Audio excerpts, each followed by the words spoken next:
Indian army soldiers की एक ऐसी आत्मा जो आज भी सरहद पर देश की रक्षा करती है। बिना देरी के हम जानते हैं उनके बारे में, उनकी real life story. Let's start. Ramesh Kumar नाम का एक लड़का जिसने इंडियन आर्मी नई नई ज्वाइन करी, अपनी सिक्किम पोस्टिंग के लिए ट्रेन से गैंगटॉक जा रहा था।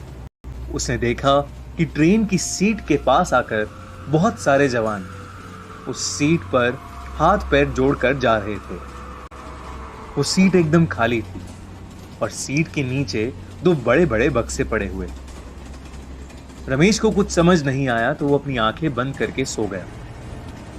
देर रात में उसकी आंख खुली तो अंधेरे में उसे आर्मी की यूनिफॉर्म पहने बैठा एक लड़का दिखा जो उसी खाली सीट पर बैठा था और रमेश को एक मुस्कान के साथ देख रहा था। उसे देखते ही रमेश थोड़ा घबरा गया और उठ के बैठ गया। रमेश ने जब उस लड़के से पूछा कि क्या वो सीट उसकी है, तो उस लड़के ने आंखों के इशारे से हाँ कहा। तब रमेश ने पूछा कि वो लड़का कौन है और लोग उसकी सीट पर आकर हाथ क्यों जोड़ रहे थे। इस बात पर उस लड़के ने कोई जवाब नहीं लिया। रमेश ने फिर पूछा, पर फिर वो लड़का एक मुस्कान लिए उसे देखता रहा। रमेश उस लड़के को पागल बोलकर लेट गया, पर जब उसने वापस उस सीट पर नजर घुमाई तो वहां कोई नहीं था। रमेश को यह सब बहुत अजीब लग रहा था। सारी रात वो उस लड़के के बारे में सोच सोच कर सो नहीं पाया और उसकी खाली सीट को घूरता रहा। सुबह हुई और जब स्टेशन आया तो कुछ आर्मी ऑफिशियल्स उस लड़के की सीट के नीचे रखे दो बक्से लेने आए। रमेश से रहा नहीं गया और जब उसने बाकी ऑफिसर्स से उस लड़के के बारे में पूछा तो उसके होश उड़ गए। उन ऑफिशियल्स ने बताया कि वो सीट बाबा हरभजन सिंह की है, जिनकी 1968 में मौत हो चुकी थी।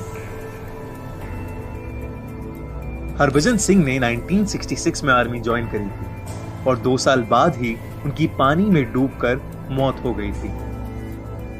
3 दिन तक जब उनकी लाश नहीं मिली तब बाकी फौज वालों ने उन्हें भगोड़ा घोषित कर दिया। पर एक रात वो अपने दोस्त के एक सपने में आए और उनका शव कहां मिलेगा वो बताया। जब आर्मी ने सर्च किया तो उनका शव उसी एग्जैक्ट जगह से मिला। तब से लेकर आज तक हरभजन सिंह फौजियों के सपनों में आकर उन्हें दुश्मन के प्लान्स के बारे में पहले से ही बता देते हैं। इस तरह वो इंडो चाइना बॉर्डर पर 40 साल से इंडिया की रक्षा करते आए। कहते हैं रात में पहरा कर रहे फौजियों की अगर आंख लग जाती है तो वो उनको चाटा मारकर सतर्क भी करते हैं। इतना ही नहीं, इंडियन आर्मी भी इस बात को मानती है कि उनकी आत्मा अभी भी बॉर्डर पर ड्यूटी कर रही है और उनको कैप्टन का दर्जा और बाबा की उपाधि भी दी गई है। उनके नाम का एक मंदिर भी बनाया गया है जहां उनका एक कमरा है। हर रोज उनका बिस्तर बिछता है और उनकी यूनिफॉर्म और जूते वहां रखे जाते हैं। हर बार जब उनके कमरे की सफाई होती है तब बिस्तर पर सिलवटें और उनके जूतों में कीचड़ पाई जाती है। और तो और उन्हें हर साल घर जाने के लिए 2 महीने की छुट्टी भी दी जाती है और उनका सारा सामान उनके गांव भेजा जाता है।